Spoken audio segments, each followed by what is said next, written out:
definitely don't need any more injuries. Not with the regional championship coming up. He raised his arm, which was in a neon orange cast, dotted with notes from family and friends. How did you do that? Asked Pablo. Did it hurt? Added Violet. Lorenzo tucked some loose strands of light brown hair behind his ears. Wrestling. And yes, it hurt pretty bad. I was about to pin the girl I was competing against, but she flipped me at the last second, and I landed funny. Brrring! Brrring! Pablo folded his arms. That's the warning bell. We should head inside. Mr. Ang doesn't like it when we're late. Violet sighed and shook her head. We're not going to be late, Pablo. We have 5 minutes, and our classroom is, 30 seconds away. You're always in such a rush.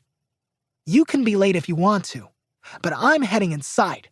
Plus, I'm excited for our science unit, Pablo said. What are we learning about? I don't remember, said Lorenzo. The human body, Pablo replied. And I heard that Mr. Ang has a surprise for us. Oh, sounds cool. Let's go, said Lorenzo, heading toward the school's main entrance. Violet took her helmet off and began to lock up her bike.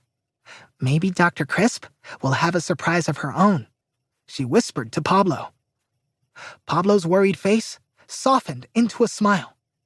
Maybe, he said as the two best friends made their way to class.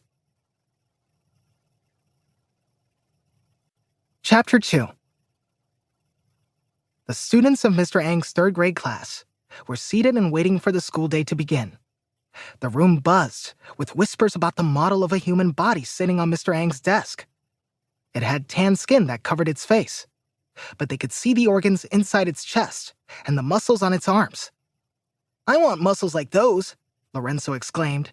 Is that thing real? Can't be, replied Pablo.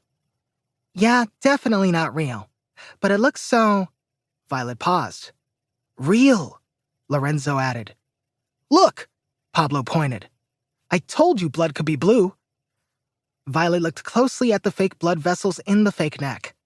Some were red and some were blue. She bit her lip as her hand shot into the air. Mr. Ang, she said in a hurried voice.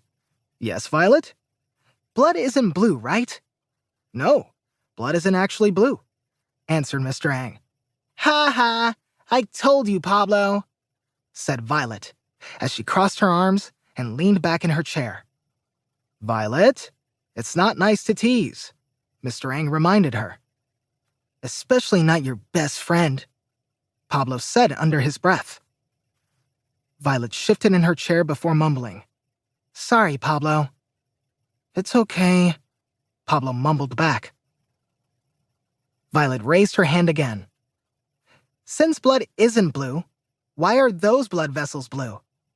Scientists and doctors use blue and red colors to show which blood vessels bring blood to the heart, and which send blood out of the heart, Mr. Ang explained. This time Pablo raised his hand. Veins are blood vessels that bring blood back to the heart, right?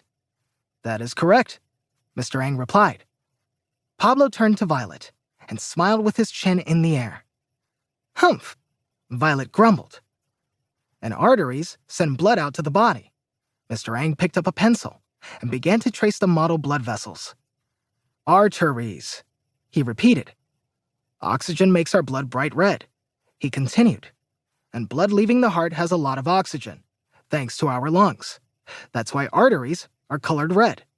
When the blood gets back to the heart, it has very little oxygen. That makes it darker. Veins are colored blue to show this difference. Then he passed around worksheets to everyone in the class. Introducing organ systems. In the human body, a system is a group of organs that work together for a specific purpose. Here are 3 examples. Digestive system. Digestive. Breaks down food for the body to use as energy. Organs. Esophagus. Esophagus. Stomach and the small and large intestines. Circulatory system. Circulatory. Moves blood through the body. Organ. Heart. Includes blood and many kinds of blood vessels.